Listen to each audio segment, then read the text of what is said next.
మేఘనాథుడై వచ్చుచున్న మేఘారూఢుడా, రెండంచుల ఖడ్గమును నోట ధరించిన వాడా, మృత్యువునకు మృత్యులోకముకు అధికారి అయిన వాడా, యుగ యుగములో సజీవుడైన వాడా, ఏడు దీప స్తంభముల మధ్య సంచరించువాడా, మృతుడై మరలా బ్రతికిన వాడా, అగ్ని జ్వాలల వంటి కన్నులు కలిగిన వాడా, అపరంజని పోలిన పాదములు కలిగిన వాడా, దావీదు తనయా హోసన్నా, యూదుల రాజా యేసన్నా, యేసన్నా, యేసన్నా.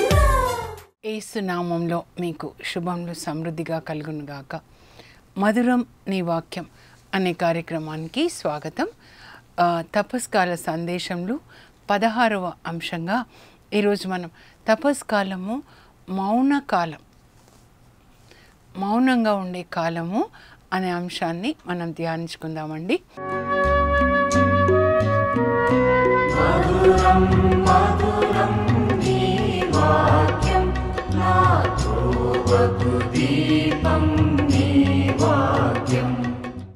నిన్న నేను ముత్తంగి వెళ్ళినప్పుడు కూడా మాట్లాడుతూ ఉన్నారనమాట.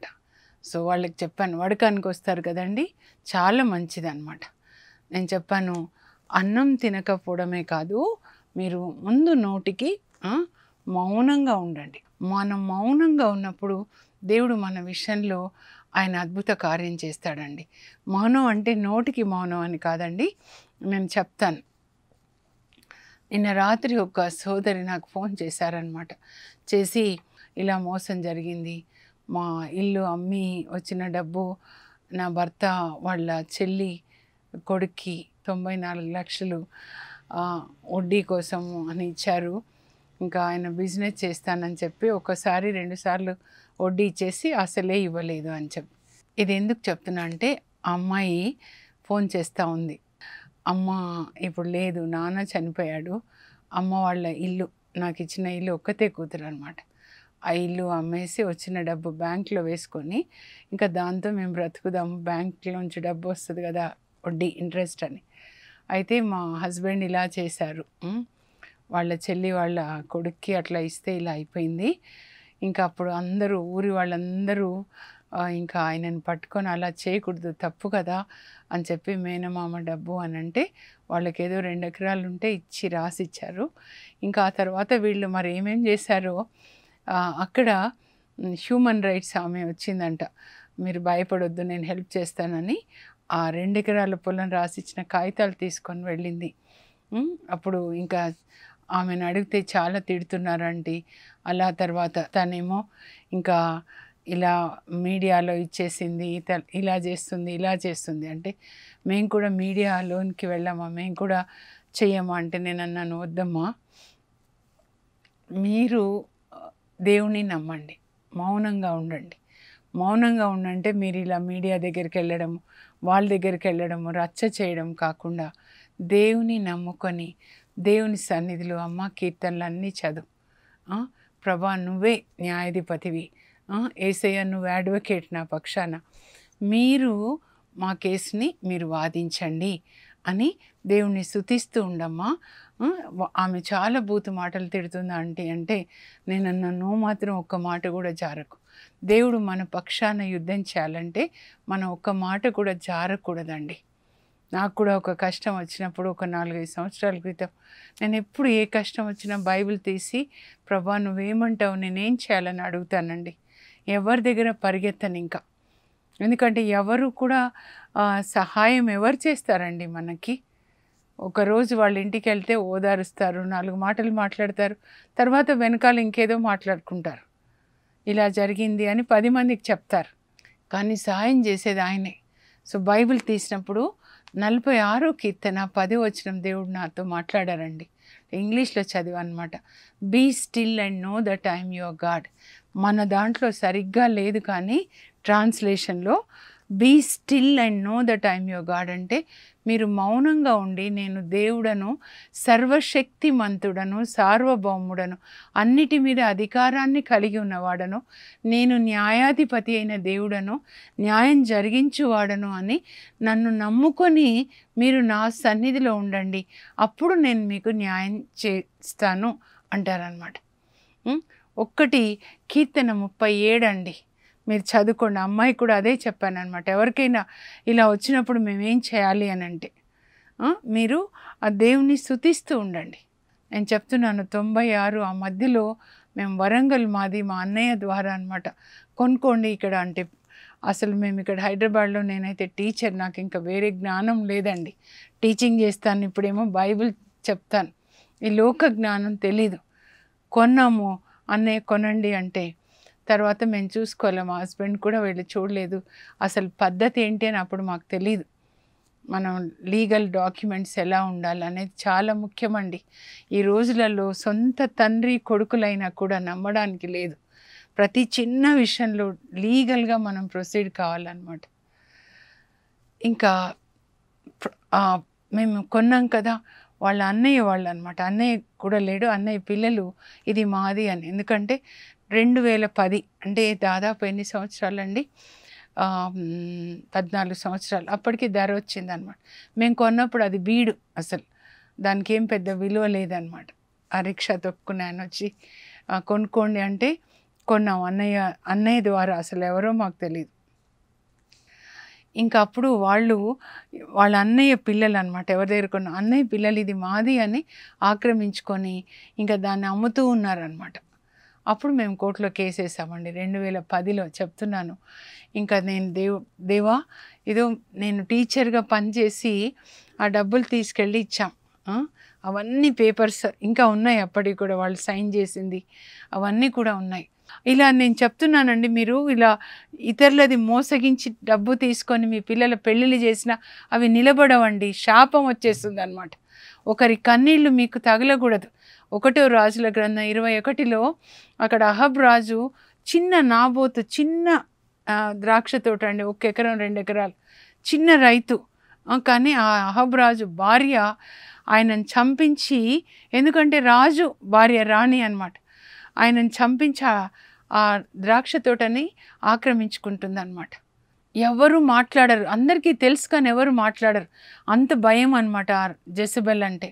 కానీ దేవుడు పరలోకం నుంచి చూస్తారు కదండి, అప్పుడు ఏలియాని పంపిస్తాడనమాట. ఏలియా ప్రవక్తని పంపించి ఒక అమాయకుడిని చంపి ఆయన ద్రాక్ష తోటని ఆక్రమించుకొని ఆ ద్రాక్ష గుత్తులు చూస్తూ ఆనందిస్తున్నావు కదా, అహబ్రాజుకి చెప్తాడనమాట, ఏ చోట అయితే ఏ కుక్కలు ఆ అమాయకుడు నాబోతు రక్తాన్ని తాగాయో మీరు ఆయనను చంపినప్పుడు, అవే కుక్కలు మీ రక్తాన్ని కూడా తాగుతాయని చెప్తున్నాడు దేవుడు.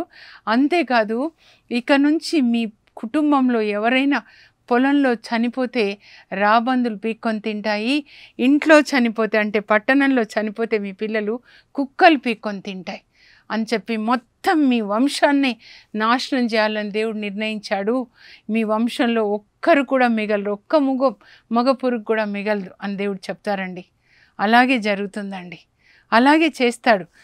మనం అనుకుంటాం కదా, ఆక్రమించుకొని తిన్నాము, దౌర్జన్యం చేస్తున్నాము, దేవుడు ఒక అధికారాన్ని ఇచ్చారని అవినీతిని గెలిపించడము, దుష్టులని గెలిపించడము, అందరికీ తీర్పు ఉంటుందండి, అందరికీ తీర్పు ఉంటుంది. నేను మాట్లాడుతూనే ఉంటాను అక్కడ కోర్టుకు వెళ్ళినప్పుడు, పైన ఉన్నాడు జడ్జెస్కి కూడా, అడ్వకేట్స్తో కూడా మాట్లాడినప్పుడు చెప్పాను, మీరు ఎలా తీర్పు తీరుస్తారో మీ తీర్పుని బట్టి మీకు తీర్పు ఇవ్వబడుతుంది, అందరికీ తీర్పు తీర్చడానికి దేవుడు పైన ఉన్నారని. 2010 నుంచి ఇప్పటి వరకు అంటే 14 సంవత్సరాలు కదా, ఎన్నిసార్లు కదా కోర్టుకి వెళ్ళడము. కానీ అక్కడ వెళ్ళినప్పుడు మాత్రం నేను ప్రార్థించేదాన్ని, ప్రభా నన్నెందుకు ఈ కోర్టులోకి తీసుకొచ్చారంటే నువ్వు ప్రార్థించమ్మా. ఇక్కడ అంతా అడ్వకేట్స్, తర్వాత జడ్జెస్ అందరినీ యేసు రక్తంలో కడగబడి పరిశుద్ధాత్మని పొంది వాళ్ళు న్యాయం కొరకు పోరాటం చేయాలి, అందరికీ న్యాయం జరగాలి, నిర్దోషులకి అవినీతి గెలవకూడదు, నీతిని గెలిపించే వాళ్ళుగా వీళ్ళు ఉండాలి. అలా అని అట్లా ప్రార్థించేదాన్నండి. మొన్న అడ్వకేట్ చెప్తున్నారండి మా హస్బెండ్కి, మనం పని చేశాము, మరి మీ మిస్సెస్ ప్రార్థన వల్ల మీరు ఇది గెలిచారు, ఒక అన్యుడు మన దేవుణ్ణి ఘనపరుస్తూ ఉన్నారండి. నాకు గుర్తుంది, మీరు ఇలా చెప్పాలంటే నేను చెప్పను అంతే అని చెప్పాను. ఏమన్నా కానీ నేను అబద్ధం చెప్పనని చెప్పాను. సత్యమే వజయతే అండి. నేను చెప్పాను అప్పుడు మా హస్బెండ్కి, మన ఇండియా మోటో మీకు తెలుసా? సత్యమే వజయతే. బైబిల్ యేసుప్రభు అంటే మీకు తెలుసా? సత్యం ఆయన అనమాట. సత్యం, ఇది ఒక మతం కాదండి. సత్యము, నీతి, ప్రేమ కలిగి జీవించాలి. మీరు నీతిగా జీవిస్తున్నారంటే అదే ప్రార్థన. మీరు సత్యం మాట్లాడారంటే అదే ప్రార్థన. అవినీతిగా జీవించారంటే అది సైతాన్ ఆరాధన అన్నమాట. చీకటి పనులు చేస్తూ ప్రార్థనలు చేయడం, దీక్షలు తీసుకోవడం కాదండి. మీరు నీతిని గెలిపించాలి. అడ్వకేట్స్తో కూడా నేను చెప్పాను, మా అడ్వకేట్తో, మీరు ఇచ్చే తీర్పు మీద మీకొక తీర్పు ఉంటుంది. ఆయన తీర్పు తీర్చి ఆయన పైన ఉన్నాడు అని చెప్పి. ఇన్ని సంవత్సరాలు అండి, మాకు 14 సంవత్సరాలు నేను దేవుని మీద నమ్ముకొని ఉన్నాను. ఎందుకంటే మేము డబ్బు ఇచ్చాం, కానీ అది డాక్యుమెంట్స్ సరిగ్గా లేదనమాట. మా అన్నయ్య సరిగ్గా చేయించలేదు, మేము కూడా నిర్లక్ష్యం చేసాం. పట్టించుకోవాల్సింది. నాకు అసలే జ్ఞానం లేదు, మా హస్బెండ్ కూడా పట్టించుకోలేదు. మా పొరపాటు జరిగింది ప్రభు అదే అన్నారు. 2 సాక్షులు ఈ లీగల్గా ఏదైనా కూడా లీగల్, మనకు ఒక ధర్మశాస్త్రం ఉంది, లీగల్గా ఏమేం చేయాలో అవన్నీ మీరు చేయాలి. ప్రార్థన కాదు కదా, ఒక్కటే కాదు కదా, లీగల్గా డాక్యుమెంట్స్ కరెక్ట్గా ఉండాలి చిన్న విషయంలో కూడా. కానీ నేను నమ్ముకున్నానండి. నా కష్టార్జితం, నేను టీచర్గా పనిచేసిన డబ్బు ప్రభు, నెల అప్పుడప్పుడు వెళ్ళి వాళ్ళకి ఇచ్చేసి వచ్చాను. నేను ఊరికే అవినీతిగా వచ్చిన డబ్బు కాదు. చివరికి అనుకున్నాను, ఆ పేపర్స్ అన్నీ ఉన్నాయండి 96లో ఆ టైంకి నేను కట్టిన పేపర్స్ డబ్బు. నేను అనుకున్నాను చివరికి జడ్జికి చూపిస్తాము ఆ పేపర్లు ఎంత పాతగా అయిపోయినాయి, 26-27 సంవత్సరాల క్రితం అనమాట. కానీ ఇప్పుడు దేవుడు మాకు జయాన్ని ఇచ్చారు. ఎందుకు చెప్తున్నా అంటే సత్యమే వజయతే. సత్యం గెలుస్తుంది. మీరు దేవుణ్ణి నమ్మండి. ఆయన సత్యమైన దేవుడు, నీతిమంతుడు, నీతిని గెలిపించే దేవుడు, న్యాయాధిపతి. దుర్మార్గులు ఉండరండి. 37వ కీర్తనలో అక్కడ మీరు చదివినట్లయితే దుర్మార్గులు పైకి వస్తున్నారు, దుష్టులు అభివృద్ధి పొందుతున్నారు, నేను నీతిగా ఉండడం వల్ల నాకు అన్ని కష్టాలే వచ్చాయి అని దావీదు కూడా అనుకున్నాడంటండి. దావీదు ఏమంటాడంటే ఇక్కడ 37వ కీర్తన అండి, 4, 5, 7 వచనాలు మీ కొరకే నేను స్క్రీన్ మీద కూడా చదువుతాను. మీరు తప్పకుండా ఇది ధ్యానించుకోనండి. దేవుడు మీ పక్షాన యుద్ధం చేయాలంటే ముందు 4వ మాట ఏంటంటే, మీరు ప్రభు వాక్యం నందు ఆనందించాలి. తర్వాత భారం ఆయన మీదే మీరు మోపండి. ఆయననే మీరు నమ్మాలి. ఆయన తప్పకుండా చేస్తాడు. మీరు ఆయన నమ్మితే ఆయన తప్పకుండా చేస్తాడు. 3వ మాట ఏంటంటే 37వ కీర్తన 7వ వచనం అండి, మీరు ప్రభు ఎదుట మౌనంగా ఉండండి, ఆయన మీ యొక్క కార్యాన్ని నెరవేరుస్తాడు అని ఉంటుందన్నమాట. ఇక్కడ ఒకసారి నేను చదువుతాను, మీరు స్క్రీన్ మీద చూసి రాసుకోండి. తర్వాత నేను మీకు వివరిస్తాను దీని అర్థం ఏంటి అని. 37వ కీర్తన అండి. దేవుడు మీ జీవితంలో ఒక క్రియ జరిపించాలి అంటే మీరు 3 విషయాలు చేయాలి అన్నమాట. మొదటిది, మీరు ప్రభు వాక్యం నందు ఆనందించాలి. దేవుని వాక్యాన్ని చదువుతూ దాన్ని పాటిస్తూ ఉండాలన్నమాట. అప్పుడు ఆయన మీ కోరికలు తీరుస్తాడు. తర్వాత రెండోది ఏంటంటే, ప్రభు మీదనే మీ భారాన్ని వెయ్యండి. మీరు ఆయనని నమ్మినచో ఆయన మీ కార్యాన్ని నెరవేరుస్తాడు. మూడోది ఏంటంటే, దేవుని ఎదుట మౌనంగా ఉండండి. ఆయన కృప కొరకు ఓపికతో వేచి ఉండండి. ఈ 3 మాటలండి, మీరు రాసుకోనండి. మొదటిది ఏంటంటే, దేవుని యొక్క వాక్యంలో మీరు ఆనందించాలండి. కీర్తన 1వ కీర్తన అనమాట. దావీదు రాసినవి ఇవన్నీ కూడా 150లో 75 రాస్తాడు. ఆయన 2 రకాల గ్రూప్ మనుషులను గురించి చెప్తాడనమాట. 2 గ్రూప్స్ ఆఫ్ పీపుల్ అనమాట. ఒకరేమో దుష్ట బృందం, అలా కూర్చొని ఎగతాళి చేస్తూ ఇతరుల గురించి, తర్వాత అవినీతి పనులు చేస్తూ, తింటూ త్రాగుతూ చీకటి పనులు చేస్తూ, అబ్బా మేము ఎంత బాగా దోచుకున్నాం, మేము ఎంత బాగా అభివృద్ధిలోకి వస్తున్నాం. ఇంకొక గ్రూపు వాళ్ళు ఎవరిని ఎగతాళి చేయరండి, బైబిల్ గ్రంథాన్ని చదువుతూ ఆనందిస్తూ దాన్ని పాటిస్తారంట. మీరు ఎప్పుడు దేవుని యొక్క గ్రంథం చదువుతూ మీరు ధ్యానిస్తూ పాటిస్తూ ఉంటే చిన్న విషయంలో కూడా మీరు జాగ్రత్తగా ఉంటారండి. మీ మనస్సాక్షి మిమ్మల్ని గద్దిస్తుంది అన్నమాట. ఇదో చూడండి, నీలాగా నీ పొరుగు వాళ్ళని ప్రేమించండి అంటున్నారు. 2 అంగీలు ఉంటే లేని వాళ్ళకు ఒకటి ఇవ్వండి, ఆహార పదార్థాలు ఉన్నవాళ్ళు లేని వాళ్ళతో పంచుకోండి అని మీరు చదివినప్పుడు లూకా 3:10లో దాన్ని మీరు ఏం చేయాలి? దాన్ని పాటించాలన్నమాట. తర్వాత పన్ను కట్టేటప్పుడు మీరు న్యాయంగా ఉండండి. యేసు ప్రభు కూడా పన్ను కడతారండి. మీరు ఎవరికి ఏ అప్పు ఉండకూడదు. రోమా 13లో చెప్తారు, ఎవరికి మీరు ఏ అప్పు ఉండకూడదు. మీరు ఎవరెవరి దగ్గర తీసుకుంటే ఇచ్చేయాలి.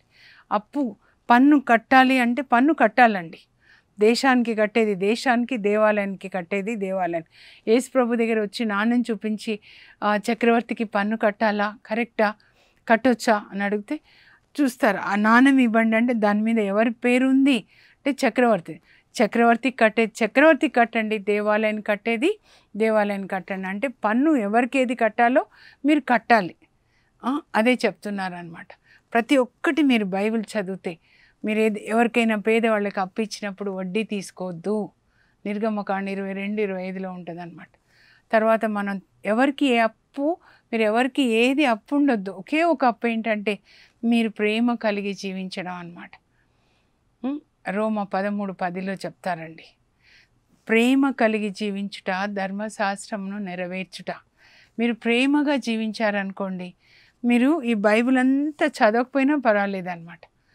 ప్రేమగా జీవిస్తున్నారంటే బైబిల్ చెప్పేదంతా ఒకటే, నీలాగా నీ పొరుగు వాళ్ళని ప్రేమించు అని. కొంచెం అన్నం లేకపోతే అన్నం పెట్టండి, బట్టలు లేకపోతే బట్టలు ఇవ్వండి. అయితే ఒక్కటి నేను మీకు చెప్తానండి, ఇక్కడ మీరు ఆయనని నమ్మాలి అంటే ఫుల్ ట్రస్ట్ అన్నమాట. ఒకసారి నా ఫ్రెండ్ అండి మా హస్బెండ్కి ఫోన్ చేసి వాళ్ళ చెల్లెల పిల్లలకి ఒక స్కూల్లో అడ్మిషన్ కావాలని అడిగారు. వాళ్ళు ఆఫ్రికా నుంచి వచ్చారు. మా హస్బెండ్ అన్నారు, నేను చెప్తాను, చేపిస్తానని. ఎందుకంటే ఆయనకి చాలా క్లోజ్ అనమాట ఆ స్కూల్ ప్రిన్సిపల్. చెప్పిన తర్వాత వీళ్ళు, నా ఫ్రెండు ఇంకొకరి దగ్గరికి వెళ్ళిందండి, ఇంకో ప్రీస్ట్ అనమాట. వెళ్ళి మా చెల్లి వాళ్ళ పిల్లలకి అడ్మిషన్ ఆ స్కూల్లో కావాలంటే ఫాదర్ చెప్పారంటే, సరే నేను వాళ్ళతో మాట్లాడతాను. ప్రీస్ట్ చెప్తే తప్పకుండా వింటారు కదండి.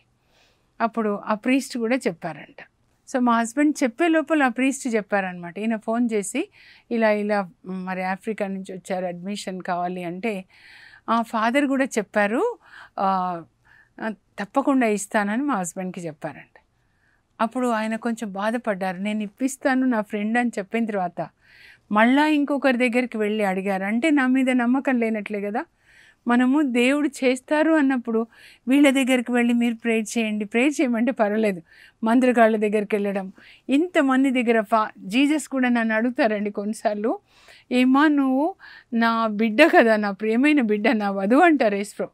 నువ్వు అడిగినప్పుడు నేను చేస్తాను కదమ్మా, నువ్వు మళ్ళీ ఎందుకు వాళ్ళని వీళ్ళని ప్రేయర్ చేయండి అని ఎందుకు అడిగావు? నాకు ఒక సమస్య వచ్చినప్పుడు నేను అడిగినప్పుడు ప్రభు చెప్తున్నారు, నా మీద నమ్మకం లేదా? ఆయన వాక్యం ద్వారా మాట్లాడేవాళ్ళు అనమాట. నాతో చెప్పాను కదా, అప్పుడు ఇదే మాట్లాడారనమాట. ఏంటని మాట్లాడారంటే యెషయా 30:15 ప్రతిదినం రాసుకుంటానమాట. ఏంటంటే, మీరు నా యుద్ధకు వచ్చి నన్ను నమ్మి నెమ్మదిగా ఉండుటలో మీ బలము ఇమిడి ఉన్నది అని తెలుసుకో. కానీ మీరు అలా చేయట్లా, గుర్రాల మీద ఎక్కి ఇక్కడ ప్రయత్నం అక్కడ ప్రయత్నం చేయాలని. నన్ను నమ్మి నా దగ్గర ఉండండి అని చెప్తున్నారనమాట. దావీదు గురించి అండి, దావీదు ఎంత దేవుని నమ్ముతాడో. ఎందుకంటే దావీదు పుట్టినప్పటి నుంచి శత్రువులే అనమాట. 27వ కీర్తన చదివితే 10లో, నా తల్లిదండ్రులు నన్ను విడనాడిన ప్రభు నన్ను చేరదీసి పరామర్శిస్తాడు. వాళ్ళ నాన్నకి 8వ కొడుకండి. నాన్న ప్రేమించలేదు, అమ్మ కూడా ప్రేమించనట్లుంది, అందుకే అలా రాస్తాడు. పెద్ద కొడుకులందరినీ మంచిగా చదివిస్తాడు, సైనికుల్ని చేస్తాడు. చిన్నవాడికి తెలివి లేదు దావీదు, కానీ గొర్రెలు కాయడానికి పంపిస్తాడు, ఒక జీతగానిలాగా అనమాట.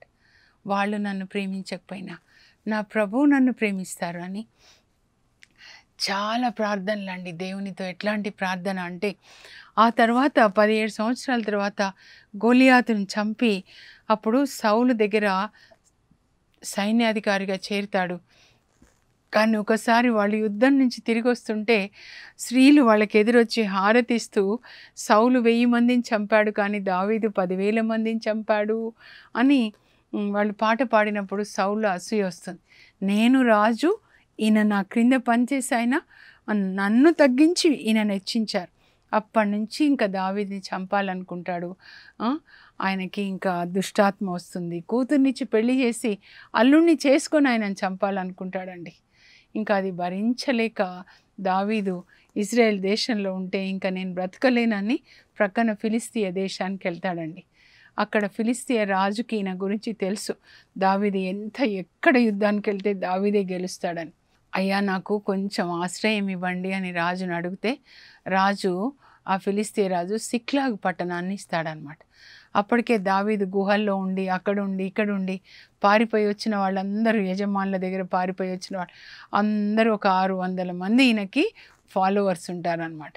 సో ఆయనతో పాటు అక్కడ ఉంటారు. అయితే దావీదు ఎప్పుడైతే ఈ సౌలు ఈయనను బాధ పెడుతున్నాడో చంపడానికి వస్తాడో గుహల్లో దాక్కున్నప్పుడు ఆయన ప్రార్థన అండి, ప్రభువా మీరు చదవండి 32వ కీర్తన 7వ వచనం, నీ దాగు చోటు నువ్వే ప్రభువా, నేను నీ లోపల ప్రభు నా కోట నా కొండ, నన్ను సకలాపదల నుంచి కాపాడేవాడు. 18వ కీర్తన అన్నమాట. శత్రువులకి చిక్కకుండా ఆయన నన్ను కాపాడుతారు. ప్రభు నా రక్షణ నా దీపం. 27వ కీర్తన నేను కూడా చెప్పుకుంటానండి. The Lord is my light and my salvation, whom shall I fear, if my enemies attack me they will stumble and fall. శత్రువులు నన్ను నా మీద దాడి చేస్తే వాళ్ళు పడిపోతారు.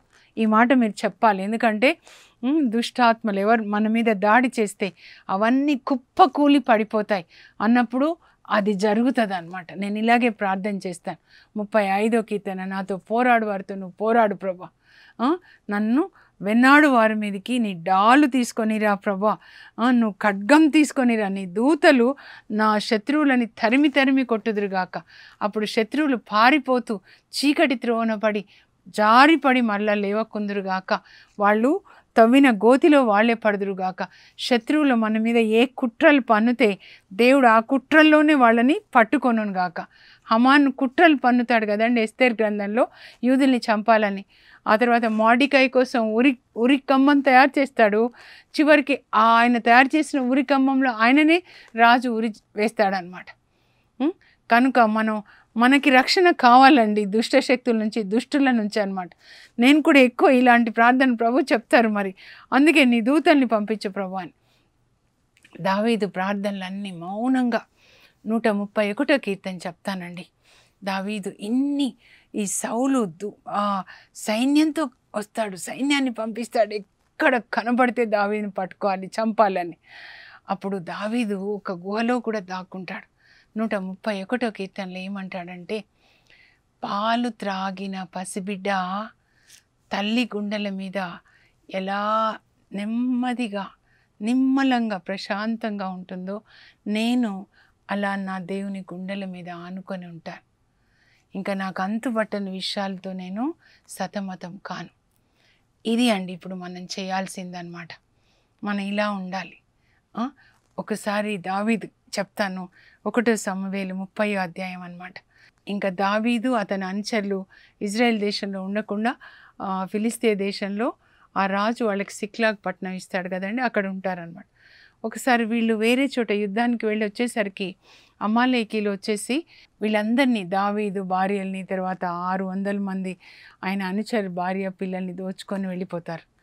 అప్పుడు వాళ్ళందరూ ఆయన మీద అటాక్ అవుతారనమాట. ఆయన మీద అటాక్ అయ్యి, చూడు నిన్ను నమ్ముకొని ఉంటే నీ వల్లనే ఈ అమాలేకీలు వచ్చి మా భార్య పిల్లల్ని తీసుకొని వెళ్ళారు. ఎన్ని రోజులు దావీదుతో మంచి సుఖంగా ఉంటారు.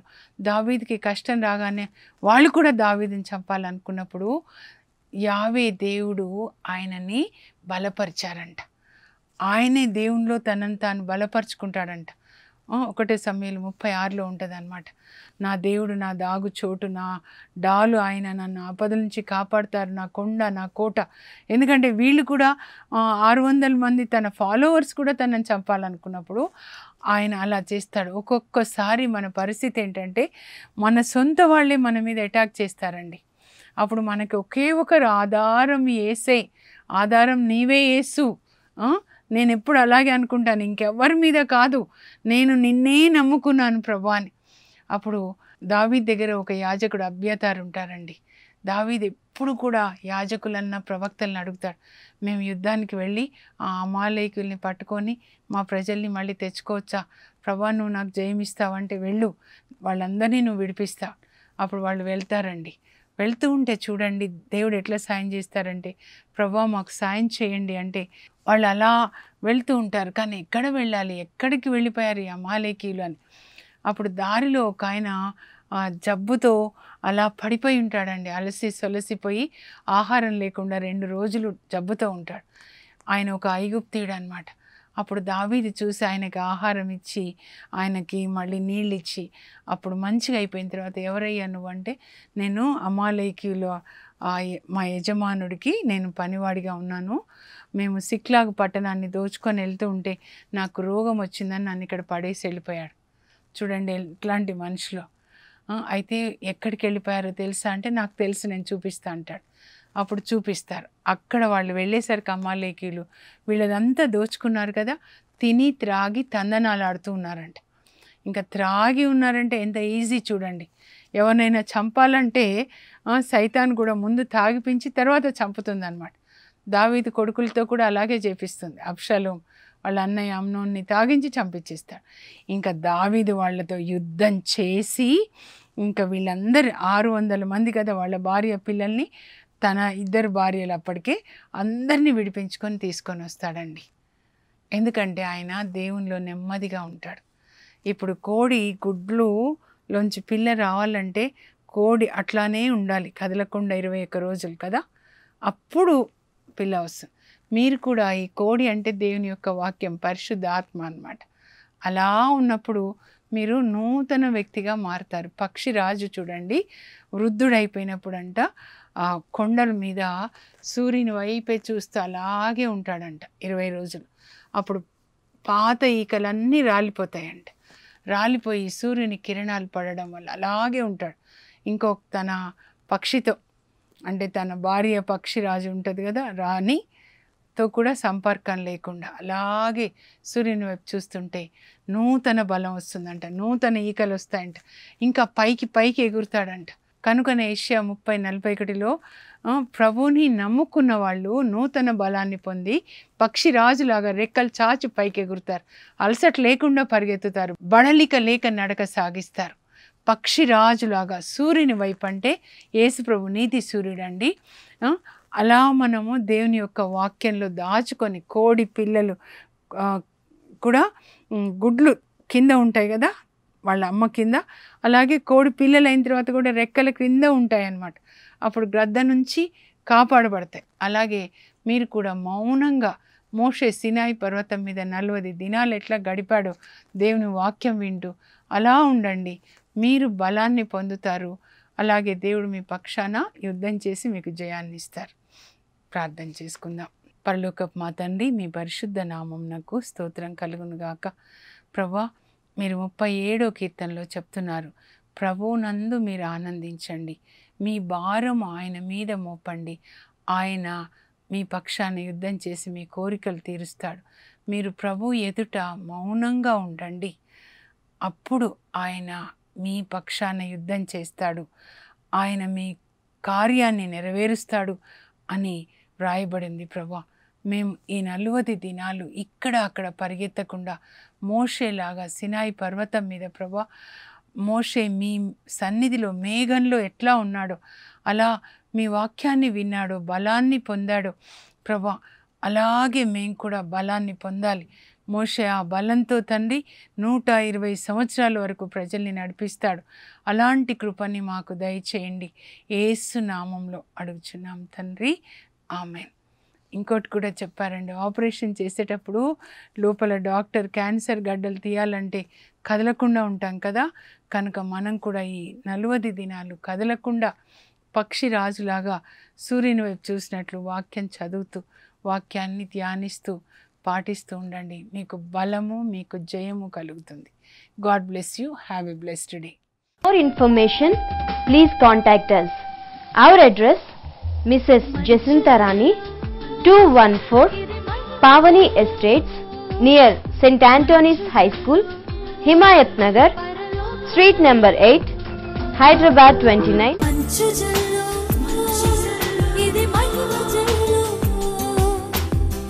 మంచు జల్లు